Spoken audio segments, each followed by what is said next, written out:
Nagsagawa ng aerial assessment ang National Security Council bilang bahagi ng isinagawang metro-wide earthquake drill ngayong araw. Kaugnay nito, sinabi ng Department of National Defense na dapat pang masundan ang mga naturang hakbang bilang paghahanda sa The Big One. Si Alvin Baltazar sa detalye. Alas 10:30 ng umaga nang marinig ang mahabang tunog ng sirena sa Campo Aguinaldo na nagsilbing hudyat na isang malakas na lindol ang nagaganap. Makalipas ang ilang minuto, makikita naman na nagsisipaglabasan na ang mga empleyadong nag-oopisina sa AFP at Department of National Defense sa loob ng General Headquarters ng Sandatahang Lakas ng Pilipinas.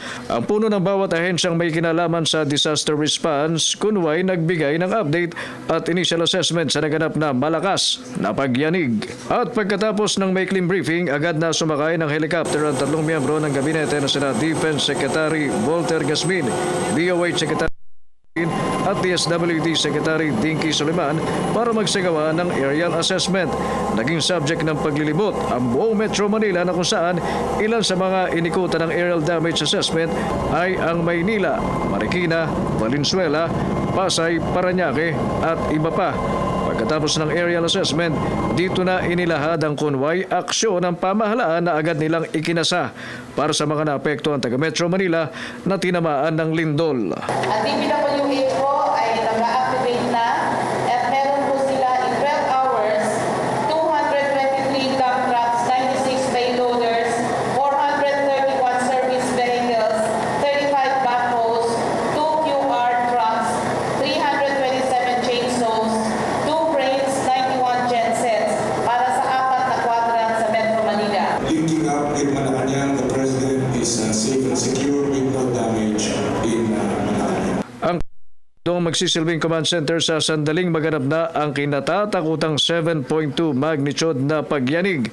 Sa sandaling hindi na anya kayanin ng LGU at MMDA ang responde sa anumang sitwasyon, command center na ang magpapatakbo ng operasyon. Umabot sa punto na hindi na po makakayanan ng Metro Manila Development Authority at nag-declare po ng national calamity ang ating mahal Pangulo, dito na po manggagaling lahat ng instructions, lahat ng coordination. Aminado naman si Defense Chief Walter Gasmin na hindi sapat ang ginawa ngayong simulation exercise. Kailangan pa niyang masundan ito gayong ang pinakamabisang panlaban sa kalamidad ay sapat na paghahanda. Marami pang gaps na kailangan i-address, no? Magkakaroon pa tayo ng mga simulations. I think magkakaroon pa uli ng simulation sa gabi. Para sa Telebisyon ng Bayan, Alvin Baltazar.